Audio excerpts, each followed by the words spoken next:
Okay sorry, कोई परीनाज को बता दो कि परीनाज का जो है वो ज्वाइनिंग के ऊपर जाके से कोई नेट का इशू हुआ है या कुछ हुआ है, इसको बोलो डिस्कनेक्ट करके दोबारा वापस कनेक्ट कर ले।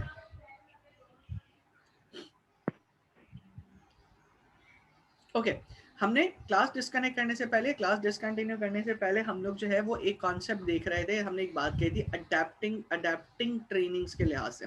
अच्छा मुझे तुम लोग सब अभी फिलहाल एक बात बताओ। सबसे पहले तो तुम लोग सीधे हाथ से हाथ मिलाते हो उल्टे हाथ से? सीधे हाथ से। सीधे हाथ। एक मिनट सर सीधे हाथ से। अली का माइक, एक मिनट मैं सबसे पहले अली का माइक देख लूं। नहीं अली यार प्लीज तुम में से कोई अली को हेल्प कर दो, अली का माइक नहीं शो हो रहा, या तो अली का माइक खराब हो गया, इसको बोलो स्पीकर पर आ जाओ। अगर तुम में से कोई इसको हेल्प कर सकता है प्लीज तो। ओके हाँ जी, मेरा सवाल आ गया। तुम लोग सीधे हाथ से हाथ मिलाते हो उल्टे हाथ से? सर सीधे हाथ से। सारे सीधे हाथ से मिलाते हो, फेयर एनफ। ठीक है, जो आपकी फ्रेंच और जर्मन कॉलोनियल्स हैं वो उल्टे हाथ से हाथ मिलाते हैं। सरप्राइजिंग, लेकिन यस। अगर ओके अगर तुम लोगों को उनके कल्चर के बारे में नहीं पता और तुम लोग सीधे हाथ से हाथ मिलाओगे तो तुम उनके कल्चर के अंदर ब्लेंड इन कर जाओगे, तुम उनके कल्चर को मैचअप कर जाओगे? कभी भी नहीं।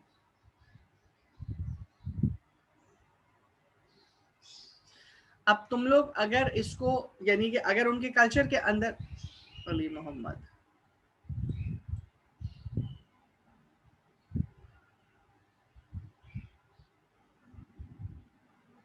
ओके अली, अब आपको बेटा मेरी आवाज आ रही है? आपका माइक अब शो होने लगा है।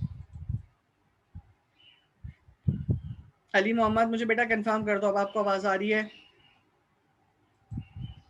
ओके इसी तरीके से हमारे पास कुछ कंट्रीज के अंदर जो है वो, अच्छा अब तो मुझे एक और बात बताओ, अगर कभी कोई बीमार हो या अगर कभी कोई जिस तरीके से किसी की तबीयत सही ना हो और तुम उसको विजिट करने के लिए जाओ और विजिट करने के लिए तुम लोगों के पास कॉन्सेप्ट ये हो या तुम लोग जो है फूल लेके जाओ, तो कभी तुम लोगों ने फूल काउंट किए कि कितने फूल लेके जा रहे हो तुम लोग? लाइक एक बुके के अंदर कितने फूल होंगे या कितने फूल मौजूद है, कभी तुमने ये काउंट किया है? No sir. नहीं किया ना। वेस्ट में कुछ कंट्रीज ऐसे हैं जिन कंट्रीज के अंदर ऑड नंबर के फूल लेके जाना इज समथिंग जो कि आप जिसमें जो कि आपके एक गुड जेस्चर होता है कि आप जो है वो उसकी अच्छी हेल्थ के लिए या अच्छी सेहत के लिए आप जो है उसको दुआ दे रहे हैं, ठीक है। लेकिन इवन नंबर के फूल लेके जाने का मतलब ये है कि आप उसकी सेहत को, आप उसको बददुआ दे रहे हैं कि उसकी सेहत ठीक ना हो, ठीक है। These are very few things, मतलब ये बहुत छोटी सी बात है, यानी कि अगर मैं इसको जनरली देखूं तो ये बड़ा छोटा सा एक एलिमेंट है। But cultural adaptability, adaptability in trainings, इन सब चीजों के अंदर, इन सब चीजों में, इन पर्टिकुलर छोटी छोटी चीजों का जो इम्पैक्ट है वो बहुत स्ट्रांग है। वो इतना ज्यादा स्ट्रांग है कि अगर आप इस चीज को अंडरस्टैंड नहीं कर सके, अगर आप इस चीज को वर्कआउट नहीं कर सके, अगर आप इस बात को, इस सिस्टम को नहीं समझ सके, तो आपके लिए बहुत ज्यादा प्रॉब्लम क्रिएट हो जाएगी। अब सोचो अगर आपका एचआर ही इन चीजों के बारे में नहीं जानता तो वो किसी भी ऑर्गेनाइजेशन में या किसी भी यूनिट के अंदर या किसी भी फैक्ट्री के अंदर या किसी भी प्रोडक्शन एरिया में या किसी भी कॉन्टिनेंट के अंदर वो किस तरीके से अपनी एग्जिस्टेंस को स्टैब्लिश करेगा या किस तरीके से वो अपने आप को अंडरस्टैंड करा सकेगा या किस तरीके से वो अपनी एग्जिस्टेंस को जो है वो क्रिएट कर सकेगा। It will create a big problem for that. इसीलिए सबसे पहले एचआर को खुद ट्रेनिंग की जरूरत है ताकि उसको पता हो कि हाँ जी हमारे लिए कल्चरल अडेप्टेबिलिटी का क्या मतलब है। अगर किसी जगह के ऊपर कौन से नॉर्म्स हैं, कौन से ट्रेडिशंस हैं, कौन से एरियाज हैं जिसके ऊपर वो फोकस करते हैं, कौन सी सिग्निफिकेंस एलिमेंट्स हैं जिसके ऊपर वो बात करना चाहते हैं, किस चीज के ऊपर वो बात करना पसंद करते हैं, किस तरीके से उनका रहन सहन है, क्योंकि जितना इजीली आप ये चीज अंडरस्टैंड कर लोगे बीइंग एचआर उतना ही आपके लिए आसान होगा काम करने का। अब वॉइस आ रही है, ठीक है, थैंक यू अली। ओके उतना ही आपके लिए आसान होगा, उतना ही आपके लिए अंडरस्टैंडेबल होगा। अब यहाँ पे एक और हम एचआर के लिहाज से अगर बात करें तो हमारे लिए 2-3 बड़े इंपॉर्टेंट एलिमेंट्स होते हैं जो कि हम यहाँ पे ट्रेनिंग्स के ऊपर कहते हैं। एक इंपॉर्टेंट एलिमेंट कॉम्पेंसेशन का, लाइक सैलरी का, ठीक है। मैं अगर अमेरिका के अंदर जाके बात करूं तो अगर मुझे अमेरिका में $2,000-3,000 भी मिल जाएं पर मंथ, ये तो खैर बहुत ज्यादा है, बट अगर मुझे $3,000 भी अमेरिका के अंदर मिल जाएंगे ना पर मंथ, तो आई विल बी हैप्पी, ठीक है। अब मैं तुम लोगों से एक सवाल पूछता हूँ, क्या पाकिस्तान के अंदर $3,000 एक महीने की सैलरी के लिए काफी होंगे? यस या नो नो में आंसर? सर, नहीं होंगे। No sir. क्यों क्यों क्यों क्यों क्यों नहीं होंगे भाई? $3,000 पे तो तुम सारे के सारे खुशी से भांगड़े डाल रहे होते हो, और $3,000 में तुम लोग खुश नहीं हो, क्यों? No sir. क्यों? नो तो मुझे समझ में आ गया, बट क्यों? 3,000 से हम एडजस्ट नहीं कर सकते सर। यस, 3,000 से आप एडजस्ट नहीं कर सकते। या तुम्हारी बात को मैं थोड़ा सा और चेंज करूं तो मैं कहता हूं कि $3,000 से तुम लोग अपनी जो बेसिक नेसेसिटीज हैं, जो भी बेसिक सर्वाइवल की नेसेसिटीज हैं, तुम वो भी फुलफिल नहीं कर सकते, राइट? लेकिन $3,000 से तुम ये काम बहुत अच्छे से कर सकते हो। अब ये दोनों चीजों को अंडरस्टैंड करना, या ये दोनों चीजों को जो समझने वाली बात है, ये एचआर कॉम्पेंसेशन के अंदर कब समझेगा? जब उसे पता हो कि जी आपके कंट्री का या आपके मुल्क की इकोनॉमी या आपके मुल्क की जो स्टैटिस्टिक्स हैं, या आपका जो जीडीपी है, या जो आपकी डेवलपमेंट है वो कितनी है, ठीक है। तो इसी तरीके से एचआर का एक पोर्शन जो कॉम्पेंसेशन बेनिफिट्स का होता है वो इस तरीके से चलता है। अच्छा चलो एक और सवाल का जवाब दो मुझे। तुम लोगों को, मतलब तुम सब लोगों को अगर मैं 2 ऑप्शंस दूं, एक ऑप्शन ये है कि जी मैं तुम लोगों को ये कहता हूं कि जी आप 3 लाख रुपए की तनख्वाह अभी ले लो, दैट मीन्स 3 लाख रुपए मंथली आप तनख्वाह ले लो, लेकिन एंड सर्विस बेनिफिट्स कुछ नहीं मिलेंगे। लाइक रिटायर होने के बाद आपको पेंशन नहीं मिलेगी, लाइक रिटायर होने के बाद आपको मेडिकल फैसिलिटी नहीं मिलेगी, ऐसा कुछ नहीं मिलेगा। Will you agree on that? तुम में से तुम लोग उसको अग्री करोगे? 3 लाख रुपए तुम्हारी तनख्वाह होगी इनिशियल। जी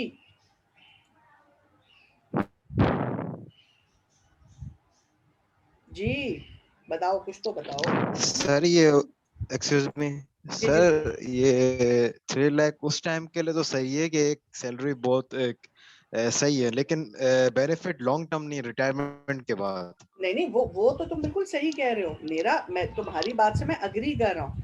मेरा सवाल सिर्फ ये है कि तुम इसके ऊपर अग्री करोगे, लाइक जिस तरीके से मेरे पास स्ट्रेट अवे सद्दाम ने कह दिया नो, अजहर ने भी कह दिया नो, मतलब तुम ऐसी ऑफर एक्सेप्ट करोगे, ये ऑफर एक्सेप्ट करोगे? मेरा सवाल ये है, यस या नो, सीधा सीधा। मतलब तुम ये ऑफर एक्सेप्ट करोगे कि जी हाँ जी तुम्हें जो है वो आज जो है वो मैं वो दे दूं, क्या नाम है, आज जो है तुम मेरे से जो है वो ले लो 3 लाख रुपए की सैलरी जो है तुम लेते चले आओ, लेकिन एंड सर्विस बेनिफिट्स कोई नहीं होंगे। तो तुम अग्री करोगे इस बात पे, या तुम इसको एक्सेप्ट करोगे इसको? रुको, मेरे नो पास सर, एक और जवाब भी आ गया। मेरे पास अली नो ने भी सर। नो नो, ठीक है चलो, नो सर। तुम सब लोगों ने नो कह दिया, ठीक है। अब तुम्हें एक और चीज मजे की बताता हूँ। वेस्ट के अंदर, अमेरिका में, यूरोप के अंदर, ऑस्ट्रेलिया में, जितने भी डेवलप्ड कंट्रीज हैं, उन तमाम के तमाम कंट्रीज में अगर मैं किसी से भी ये सवाल पूछूंगा ना, या अगर मैं किसी से भी ये बात बोलूंगा, तो कहेगा हमें एंड सर्विस बेनिफिट्स नहीं चाहिए, हमें आप एज ऑन टुडे की बेसिस के ऊपर जो है हमें आप पैसे देते हैं। लाइक अगर 3 लाख रुपए पाकिस्तानी पीकेआर के अंदर अगर मैं बात करूं, अगर मैं कहूँगा जी मैं आपको पीकेआर के अंदर 3 लाख रुपए दे रहा हूँ, दिल से मार्च की तारीख में हमें 3 लाख रुपए दे दें, हमें आगे का नहीं पता। Their of the concept, their culture is of the concept कि जी आप जो है वो आज के दिन में जिंदगी जी लो, जो भी आपके प्रॉस्पेक्ट्स हैं, जो भी आपकी चीजें, जो भी आपकी फैसिलिटीज हैं, जो भी आपकी अयाशी है, वो आज के दिन के अंदर होनी चाहिए। जो भी आपकी लेविशनेस है वो आज के दिन के अंदर होनी चाहिए, ठीक है। हम लोगों का कॉन्सेप्ट कुछ और है। हम लोग ये कहते हैं कि जी हम लोगों को एंड सर्विस बेनिफिट्स इसलिए चाहिए ताकि जब हम रिटायर हो जाए तब हम अपनी जिंदगी सुकून से गुजार सकें। इन शॉर्ट, हमारा और वेस्ट का जो थिंकिंग कॉन्सेप्ट है वो इस तरीके से चाहिए। हम सोचते हैं फ्यूचर वैल्यू के ऊपर, वो सोचते हैं प्रेजेंट वैल्यू के ऊपर, ठीक है। और इन दोनों में से किसी के ऊपर भी कोई बात गलत या सही नहीं है, मतलब दोनों चीजें अपनी अपनी जगह के ऊपर सही हैं। उनका कॉन्सेप्ट उनके लिहाज से ठीक है, हमारा कॉन्सेप्ट हमारे कल्चर के लिहाज से ठीक है, सही है। तो बताने का मकसद ये है कि जो एचआर का एक among very few critical prospects, एक जो इंपॉर्टेंट प्रोस्पेक्ट है वो आपके पास होता है कॉम्पेंसेशन और बेनिफिट्स का। अब कॉम्पेंसेशन और बेनिफिट्स के अंदर दो तुम अलग अलग देख लो कि दो अलग अलग कल्चर्स के अंदर दो अलग अलग डायनामिक्स हैं, एंटायरली अलग अलग डायनामिक्स हैं। मतलब अगर मैं इस चीज को ऑर्गेनाइजेशन के फाइनेंशियल कॉस्टिंग के ऊपर या सैलरीज एक्सपेंसेस का जो हेड अगर उसके अंदर अगर ला के बात करूं तो सैलरी एक्सपेंसेस हेड के अंदर तुम लोगों का जो माइंडसेट है या तुम लोगों का जो कॉन्सेप्ट है उसका फाइनेंशियल इम्पैक्ट कुछ और पड़ेगा, वेस्ट वालों के लिहाज से फाइनेंशियल इम्पैक्ट कुछ और पड़ेगा। और अगर मुझे तुम्हारे कल्चर के लिहाज से ये चीज नहीं पता होगी कि तुम लोग ज्यादा वेलकमिंग हो फ्यूचर वैल्यू ऑफ मनी के लिए, या अमेरिका में कंपनी स्टैब्लिश करते हुए मुझे ये चीज नहीं पता होगी कि वो ज्यादा वेलकमिंग है प्रेजेंट वैल्यू ऑफ मनी के, बीइंग एचआर बात करूं और मैं लोगों को हायर करूंगा, तो I will not be able to hire good potential candidates. मैं अच्छे स्ट्रॉन्ग कैंडिडेट पोटेंशियल कैंडिडेट्स को हायर नहीं कर सकूंगा। बात समझ आती है यहाँ तक? एचआर का थोड़ा सा कॉन्सेप्ट समझ में आता है कि एचआर करता क्या और वो किस तरीके से ये चीजें जो है वो डील कर रहा होता है। समझ आती है यहाँ तक बात तुम लोगों को? अगर किसी को सर कोई सवाल है पूछ लो। जी सना, कुछ पूछना चाह रहे हो बेटा? नहीं नहीं सर, या समझ आ गया। ओके चलो ठीक है। सर एक रिक्वेस्ट है जी अली, प्लीज। कहिए कहिए। सर अगर मेरा थोड़ा सा माइक का मसला आ रहा था, आवाज नहीं आ रही, तो अगर आप छोटा सा ओवरव्यू दे देंगे स्टार्टिंग में आपने थोड़ा सा जो पढ़ाया था। अच्छा अली देखो, मेरे पास इस वक्त थोड़ा सा मसला ओवरव्यू का हो जाएगा, लेकिन मेरे पास मैंने सारे के सारे रिकॉर्डेड लेक्चर्स जो है ये आपके पास साइमल्टेनियस रिकॉर्ड भी हो रहे हैं, ठीक है? तो आपको आप जो है वो अली रजा साहब से कोऑर्डिनेट करके रिकॉर्डिंग्स ले लेना, क्योंकि साथ में स्लाइड्स भी चल रही है ना पीछे, जो है वो आपकी जो चीजें आ रही हैं सामने स्क्रीन शेयर हुई है, तो इसके अंदर भी चीजें आपके पास मौजूद है, ठीक है? तो आप उनसे देख लेना, ओके वो वहां से आप रिव्यू कर लेना, फिर अगर कोई चीज आपको समझ में नहीं आती तो फिर मैं जो है उसको डिस्कस कर लूंगा, ठीक है Ali? I okay really sir. Understand, I okay really thanks sir. Understand. तुम्हारा माइक जो है वो नहीं चल रहा था, बट ये कि गुड थिंग ये है कि तुम्हारा माइक अब चल गया है, तो अच्छी बात है। तो अब जो है जो जो चीजें अगर कोई चीज तुम्हें समझ में ना आए तो पूछ लो, बाकी पिछली चीजों के लिए तुम रिकॉर्डिंग्स देख लेना, ठीक है? चलो ओके, अब हम आगे आ जाते ओके हैं। Okay thanks sir. No problem, अब हम आगे आ जाते हैं। अब हम आगे आके जो है वो एक कॉन्सेप्ट, अब एक नया कॉन्सेप्ट अंडरस्टैंड करने की कोशिश करते हैं कि एक नॉलेज वर्कर क्या होता है, ठीक है?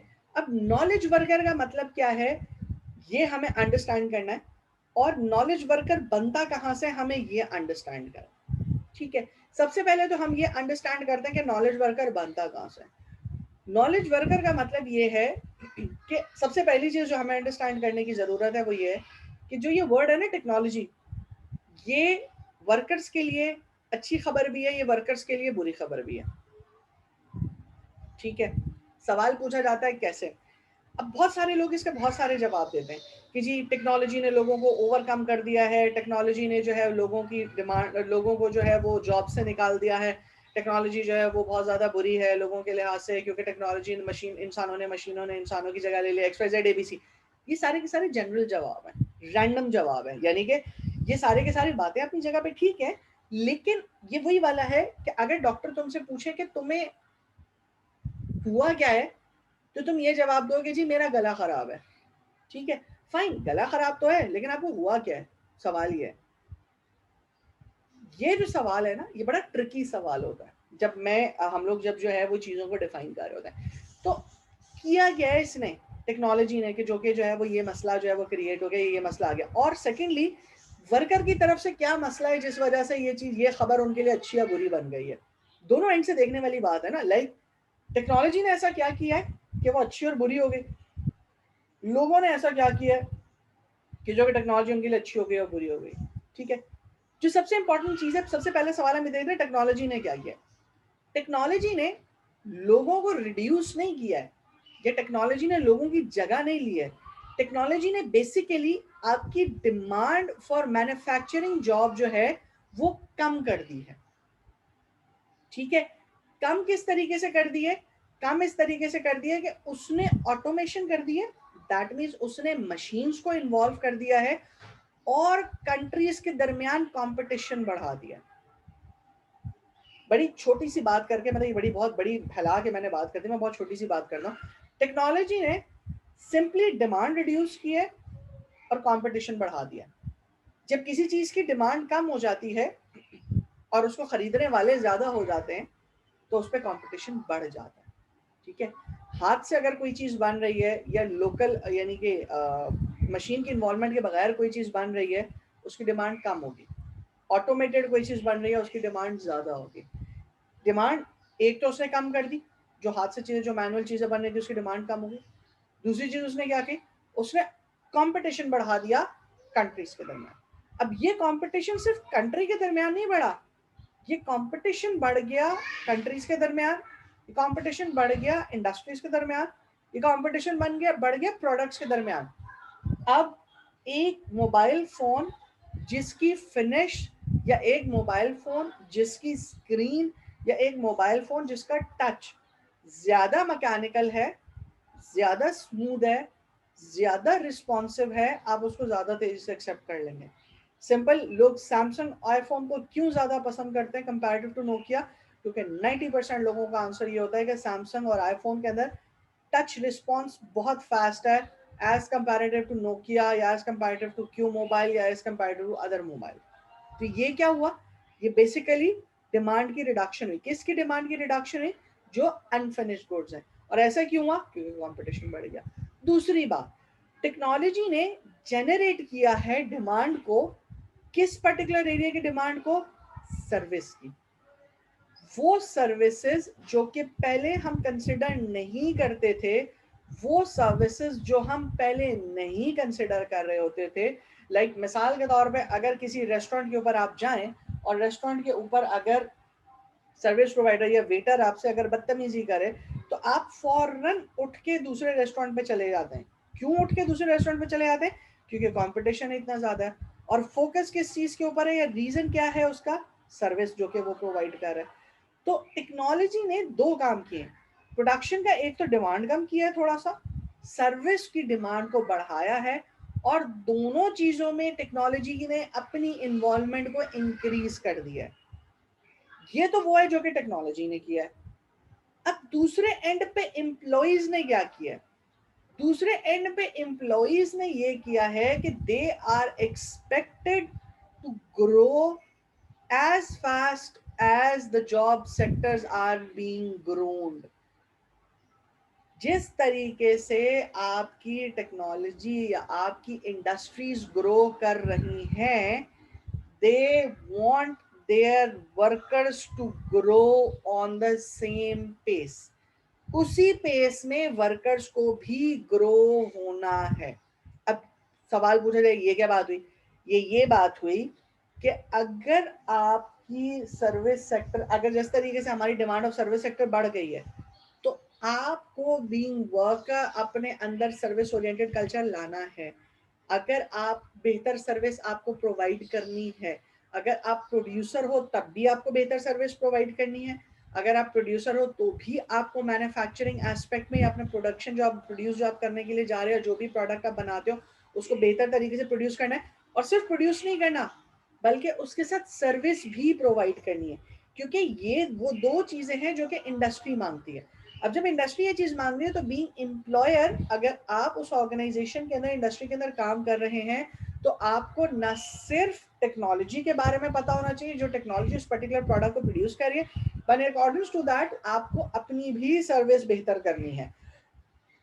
अपनी सर्विस बेहतर करने का मतलब ये है कि इंडस्ट्रीज में जो आपकी परफॉर्मेंस है, या इंडस्ट्री में जो आप अपनी सर्विस दे रहे हैं, प्रोडक्शन यूनिट में जो आप अपनी सर्विस दे रहे हैं, वो भी आपको बेहतर करनी है। अब किस तरीके से बेहतर होगी? लाइक आपके पास आपका कम्युनिकेशन नेटवर्क बहुत ज़्यादा स्ट्रांग हो गया है, आपकी इंटरनेट पब्लिकेशन बहुत ज़्यादा स्ट्रांग है। अगर आपको कोई चीज़ समझ में नहीं आ रही, तो आप ठक ठक ठक हाथ से जो है वो अपने मोबाइल के अंदर जो है वो चीज़ों को देख सकते हो, किसी से फ़ोन करके पूछ सकते हो। तो this is what they are doing, this is what they want.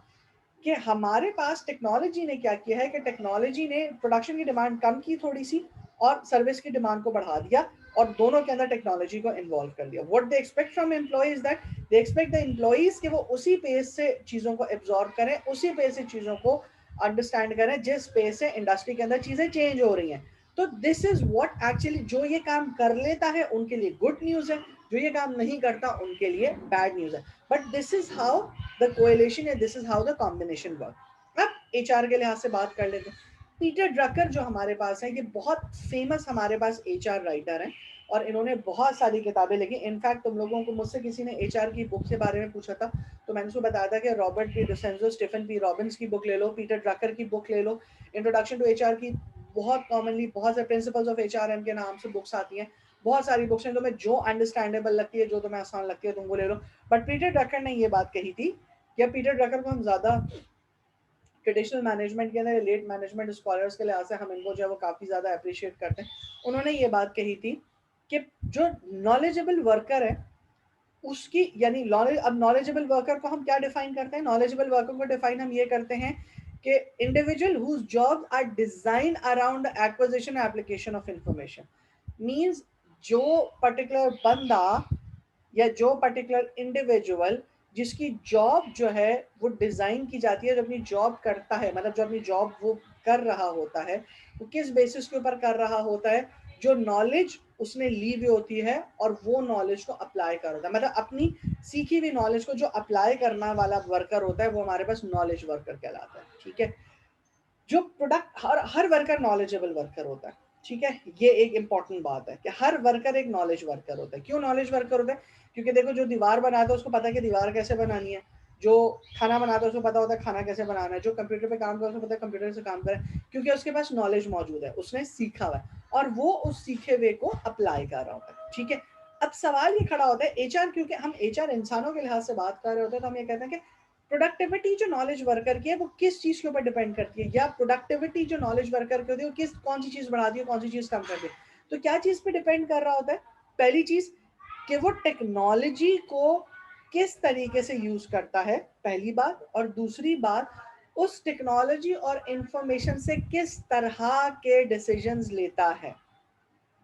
ये दो बड़े इंपॉर्टेंट क्वेश्चंस हैं जो कि किसी भी वर्कर के लिए यूज किए जाते हैं।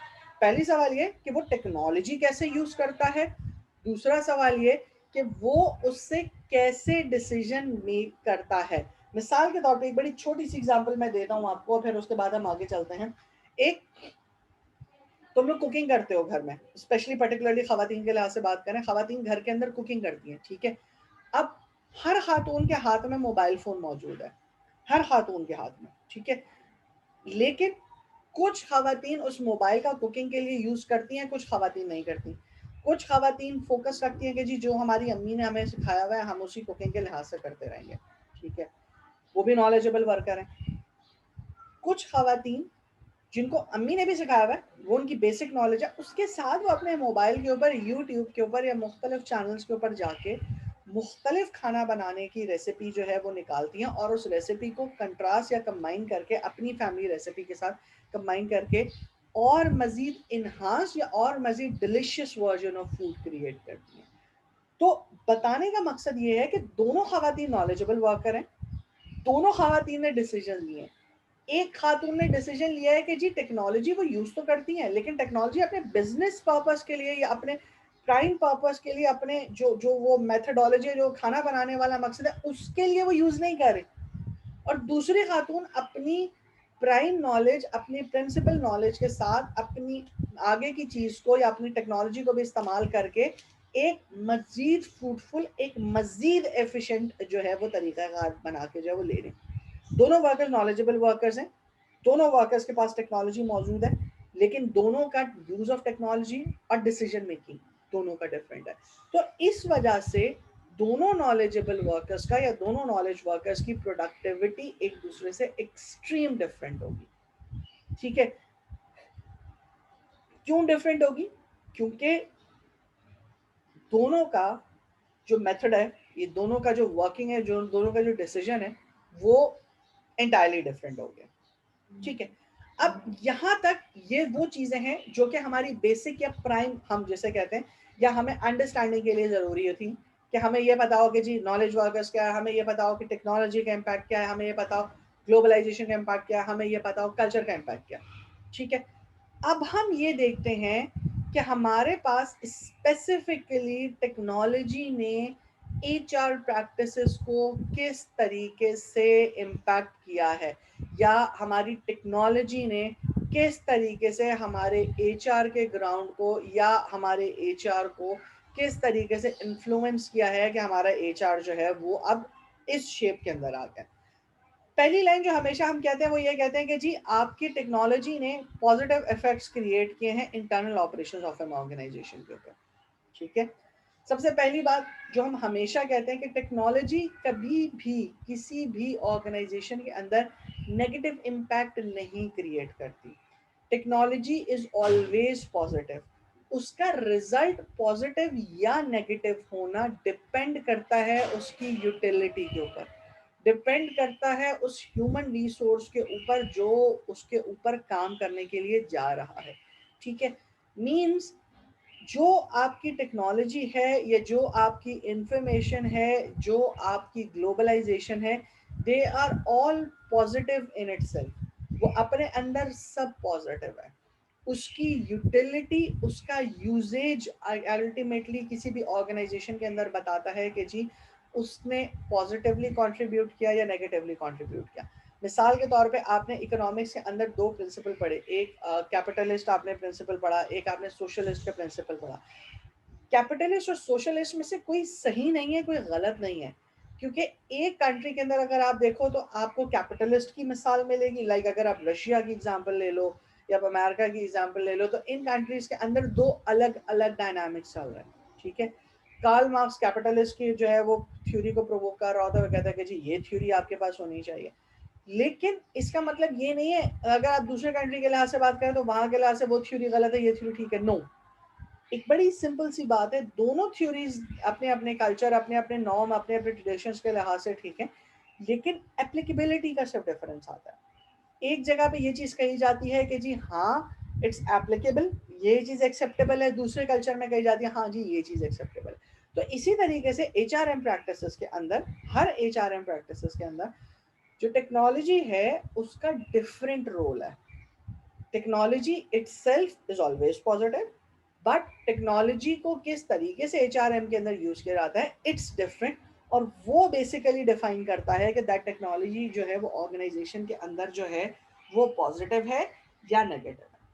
एचआर के अंदर जब टेक्नोलॉजी का इन्वॉल्वमेंट हुआ या हर ऑर्गेनाइजेशन के अंदर जब एचआर ने अपने आप को ऑटोमेट करना स्टार्ट किया, तो जो सबसे पहली चीज इवॉल्व हुई, जो सबसे पहली चीज बनी एचआर के अंदर, वो आपके पास बनी ह्यूमन रिसोर्स इंफॉर्मेशन सिस्टम। सबसे पहले आपने एक ऐसा सिस्टम क्रिएट किया जिस सिस्टम के अंदर आपकी ऑर्गेनाइजेशन के तमाम ह्यूमन रिसोर्स की तमाम के तमाम इंफॉर्मेशन मौजूद है। इसका फायदा क्या होता है? इसका फायदा ये होता है कि आपके एचआर प्रोफेशनल्स होते हैं, जो आपके एचआर के लोग होते हैं, वो ज्यादा बेहतर तरीके से फैसिलिटेट कर सकते हैं। किन को फैसिलिटेट कर सकते हैं? फैसिलिटेट कर सकते हैं अपनी ऑर्गेनाइजेशन के तमाम लोगों को जो कि आपके ऑर्गेनाइजेशन के अंदर काम कर रहे हैं। किन चीजों में फैसिलिटेट कर सकते हैं? बेहतर प्लान बनाने के लिए, बेहतर डिसीजन लेने के लिए, क्लियर जॉब्स को डिफाइन करने के लिए, लोगों की परफॉर्मेंस को इवेल्युएट करने के, कॉस्ट इफेक्टिव लोगों को बेनिफिट्स ऑफर करने के लिए, और मोस्ट इम्पॉर्टेंटली वो तमाम की तमाम चीजें ऑफर करने के लिए जो कि एक एम्प्लॉय चाहता है, जो कि एक एम्प्लॉय की ख्वाहिश होती है। लाइक आप लोगों को अब आपकी ख्वाहिश 60 ईयर्स ऑफ एज तक की जॉब परफॉर्म करना है, वहां पे आपको एचआरआईएस सपोर्ट करेगा। आपको कोई बेहतर ट्रेनिंग लेनी है, वहां पे आपको एचआरआईएस परफॉर्म करेगा। आपको किसी दूसरे फंक्शन के अंदर सीखना है, वो आपको एचआर परफॉर्म करेगा। आपका करियर ग्रोथ क्या होगा, वो आपको एचआर डिफाइन करेगा। आपकी सिक लीव्स कितनी होंगी, आपकी कैजुअल लीव्स कितनी होंगी, वो आपको एचआरआईएस डिफाइन करेगा। आपकी कितनी अटेंडेंस है, कितनी पंक्चुअलिटी आपकी, ये आपको एचआर डिफाइन करेगा। अगर आप लेट सिटिंग कर रहे हैं तो आपका जो लेट सिटिंग अलाउंस है वो आपका एचआर आपको डिफाइन करेगा। आप किस टाइम के ऊपर आपकी हायरिंग हो रही है, आपका अपॉइंटमेंट लेटर, आपकी सैलरी क्या होगी, वो आपको एचआर डिफाइन करेगा।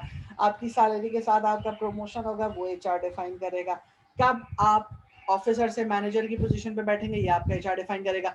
ये सारे के सारे डिसीजंस हैं, और ये डिसीजंस लेने के लिए पहले शायद चीजें बहुत ज्यादा कॉम्प्लेक्स होती थी, मैनुअल होती थी, तो शायद हमारे जजमेंट, हमारे डिसीजन जो हमारे जजमेंट की बेसिस के ऊपर होते थे, इट मे हैव इन्फ्लुएंस या it may have bias the decision. But चूंकि जब हमारे पास एचआर सिस्टम आ गया, इंफॉर्मेशन सिस्टम आ गया, तो we are in a better position to give justifications on a more concrete ground. अगर किसी बंदे को कोई सवाल होता है, या अगर कोई बंदा हमारे डिसीजन डिसएग्री करता है, तो उसके पास डिसएग्री करने का राइट है और हमें समझाने का रीजन मौजूद है। हमारा इंफॉर्मेशन सिस्टम का डेटाबेस हमें बताता है कि जी ये वजह है जिस वजह से ये प्रमोट हो रहा है या ये आगे मूव कर रहा है, और ये वजह है इस वजह से ये प्रमोट या मूव नहीं कर रहा। तो पहला टेक्नोलॉजी का जो इम्पैक्ट है वो आपका HRIS, human resource information system की डेवलपमेंट है। इसके बाद हम HR के अब बेसिक फंक्शंस देखते हैं जो हमारे पास ह्यूमन रिसोर्स मैनेजमेंट के अंदर हर जगह हर ऑर्गेनाइजेशन में कॉमनली यूज किए जाते हैं, और उन फंक्शंस के ऊपर टेक्नोलॉजी का रोल देखते हैं कि उन फंक्शंस के ऊपर टेक्नोलॉजी का क्या रोल पड़ा। सबसे पहला जो HR का फंक्शन है किसी भी ऑर्गेनाइजेशन के अंदर वो आपके पास रिक्रूटमेंट का होता है। दूसरा फंक्शन आपके पास सिलेक्शन का होता है। रिक्रूटमेंट क्या होती है? रिक्रूटमेंट उस इश्तेहार का शाया होना है या उस पोजीशन का शाया होना है या उस पोजीशन का लोगों को इन्फॉर्म करना है जिस पोजीशन के ऊपर ऑर्गेनाइजेशन चाहती है कि लोग अप्लाई करें या कोई ना कोई बंदा एक्सटर्नली या इंटरनली उस पोजीशन के ऊपर आके बैठे। फिर उसके बाद दूसरा है सिलेक्शन प्रोसेस। सिलेक्शन प्रोसेस का मतलब यह है कि रिक्रूटमेंट के इश्तेहार के अगेंस्ट में 500 लोगों ने अप्लाई किया है। अब उस 500 लोगों में से वो कौन सा एक बंदा होगा जो उस पोजीशन के ऊपर आके बैठेगा या जो कि उस पोजीशन के लिए सेलेक्ट होगा। तो वो जो पूरा की पूरा प्रोसेस है 500 लोगों को स्क्रीन करना, मूव कराना, इंटरव्यू लेना, वो आपका सिलेक्शन प्रोसेस होता है। इसके बाद HR का तीसरा पार्ट है आप वो कहलाता है टैलेंट ट्रेनिंग एंड डेवलपमेंट का। ट्रेनिंग एंड डेवलपमेंट को आसान लफ्जों में आप इस तरीके से समझ लीजिए कि जब एक इंडिविजुअल बिल्कुल फ्रेशली ऑर्गेनाइजेशन के अंदर आता है, उसको ऑर्गेनाइजेशन के बारे में कुछ नहीं पता होता, तो HR उसको ट्रेन करता है तमाम के तमाम बेसिक नॉलेज से, तमाम के तमाम बेसिक स्किल सेट से, तमाम के तमाम बेसिक प्रोटोकॉल से जो कि उसके लिए हेल्पफुल होते हैं ऑर्गेनाइजेशन के अंदर काम करने के लिए। लाइक काम का प्रोसीजर किस तरीके से होगा, किस तरीके से काम करेंगे, कौन आपका बॉस होगा, क्या चीज़ आपको करनी है, क्या चीज़ आपको नहीं करनी है, कौन सा प्रोसेस किस तरीके से फॉलो होगा, कब आना है, कब जाना है, कब आपका अप्रेजल होगा, किस तरीके से आपका अप्रेजल होगा, कौन से आपके बॉसेस होंगे, किसको आपको रिपोर्ट करना है, कितनी आपकी छुट्टियां, एवरीथिंग जो एम्प्लॉय से और आपके वर्किंग कॉन्ट्रैक्ट, आपकी जॉब डिस्क्रिप्शन क्या होगी, आपकी जॉब इनरिचमेंट कब होगी, इनलार्जमेंट कब होगी, ये सारी की सारी चीज़ें आपको आपकी ट्रेनिंग में बताई जाती हैं। वंस आप अपनी बेसिक ट्रेनिंग के अंदर या आप अपनी बेसिक वर्किंग कॉन्टेक्स्ट के अंदर या आप अपने बेसिक वर्किंग सिनेरियो के अंदर स्मूथ हो जाते हैं, आप ये कहते हैं कि हाँ जी ठीक है, अब तो मुझे आदत हो गई, अब तो मुझे पता चल गया सारी के सारी चीज़ों का, या जो काम मैं कर रहा हूँ मैं इस काम को करने में एक्सपर्ट हो गया।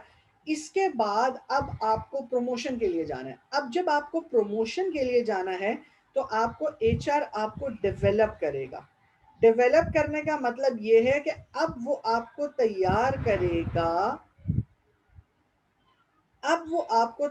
करेगा नेक्स्ट प्रमोशन के लिए। मींस आपके पास आपकी बेसिक नॉलेज मौजूद है, आप बेसिक जो काम अभी कर रहे हो आप उस काम को एक्सपर्टली परफॉर्म कर रहे हो, ठीक है। और एक्सपर्टली परफॉर्म करने का मतलब ये है कि आप उस काम को बहुत अच्छे से परफॉर्म कर, लेकिन अब आपको डेवलप करना है, अब आपको स्टेज 2 पे जाना है। बिल्कुल उसी तरीके से जिस तरीके से अगर आप नॉर्मल सर्कमस्टांसेस के अंदर देखो तो नॉर्मल सर्कमस्टांसेस में हर एक चीज़ का एक बिगनर लेवल होता है, एक इंटरमीडिएट लेवल होता है और एक एक्सपर्ट लेवल होता है। तो बिगनर लेवल आपका ट्रेनिंग का पार्ट होता है। बिगनर लेवल से जब आप जंप करते हो इंटरमीडिएट लेवल को तो ये जंपिंग आपकी डेवलपमेंट कहलाती है, ठीक है। फिर इंटरमीडिएट लेवल से जब आप एक्सपर्ट लेवल के ऊपर जंप करते हो तो ये आपकी डेवलपमेंट कहलाती है। सिर्फ मीडियम बिगिनर से इंटरमीडिएट तक जंप करना यानी बिगिनिंग के ऊपर होना, ये आपकी ट्रेनिंग कहलाती है। बाकी इसके अलावा सारी के सारी चीज़ें आपकी डेवलपमेंट्स के अंदर आती हैं, ठीक है। इसके बाद आप मजीद फर्दर आगे HR के फंक्शंस के अंदर अगर बात करो तो HR के फंक्शन के अंदर मजीद अगला HR का फंक्शन आपके पास जो यूज़ हो रहा होता है वो आपके पास एथिक्स एंड एम्प्लॉय राइट्स होता है। ऑब्वियस सी बात है, आप एम्प्लॉय हैं, आप ऑर्गेनाइजेशन के अंदर एम्प्लॉय के तौर पे काम कर रहे हैं, तो एम्प्लॉय के तौर पे काम करने के लिए आपको जो है वो यानी एम्प्लॉयज अगर आप ऑर्गेनाइजेशन के अंदर हैं तो अब आपको जो है वो उसके साथ आपके एथिक्स हैं, आपके कुछ रूल्स होंगे, आपके कुछ राइट्स होंगे, वो सारी के सारी चीज़ें भी आपको देखनी है, यानी कि वो भी सारी के सारी चीज़ें आपको करनी है। फिर इसके बाद आपके कुछ राइट्स होंगे। फिर मोटिवेटिंग नॉलेजेबल वर्कर्स, मतलब जो नॉलेजेबल वर्कर्स हैं जो कि डिसीजन जो कि अपनी टेक्नोलॉजी को आपके साथ लेके चल रहे होते हैं, उन नॉलेजेबल वर्कर्स की आपको जो है वो सारी के सारी मोटिवेट भी करना है। Paying employees to market value जिसमें कॉम्पनसेशन और बेनिफिट्स कहते हैं कि कॉम्पनसेशन और बेनिफिट्स आपका जो है वो भी इसका पार्ट है।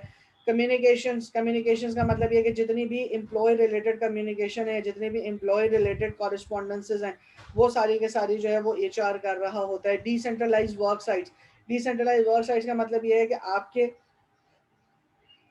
तमाम के तमाम जो ऑर्गेनाइजेशन के वर्कर्स हैं, तमाम के तमाम जो लोग हैं जो कि ऑर्गेनाइजेशन के अंदर काम कर रहे हैं, उन तमाम को आप सफिशिएंट डिसीजन राइट दें ताकि वो अपने एरिया के अंदर ताकि वो अपनी एक्सपर्टीज के अंदर, ताकि वो अपने सेक्शन के अंदर, ताकि वो अपने एरिया के अंदर डिसीजन लेके प्रोडक्टिविटी को इंक्रीज कर सकें।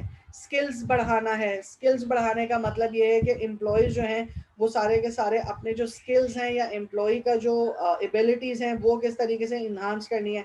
एबिलिटी इन्हांस करने का मतलब ये है कि आपके पास you should assure this thing कि आपको इस चीज़ की श्योरिटी होनी चाहिए कि जी आपके जितने भी एम्प्लॉयज़ हैं वो तमाम के तमाम employees as per market needs, as per market desire जो है उनके स्किल्स जो है वो इन्हांस होते रहें, क्योंकि जितने स्किल्स उनके इन्हांस होते रहेंगे उतने ही अच्छी आपकी जो है वो वर्कफोर्स जो है वो आपकी क्रिएट होती जाएगी, और ये वर्कफोर्स आपको काफ़ी हेल्पफुल होगी व्हेन इट कम्स टू आपके फ्यूचर जो ऑर्गेनाइजेशन की जो चीज़ें हैं या फ्यूचर जो आपकी ऑर्गेनाइजेशन के अंदर जो आपके वर्किंग कॉन्टेक्स्ट हैं उसके लिए बेहतर होगी आपके पास।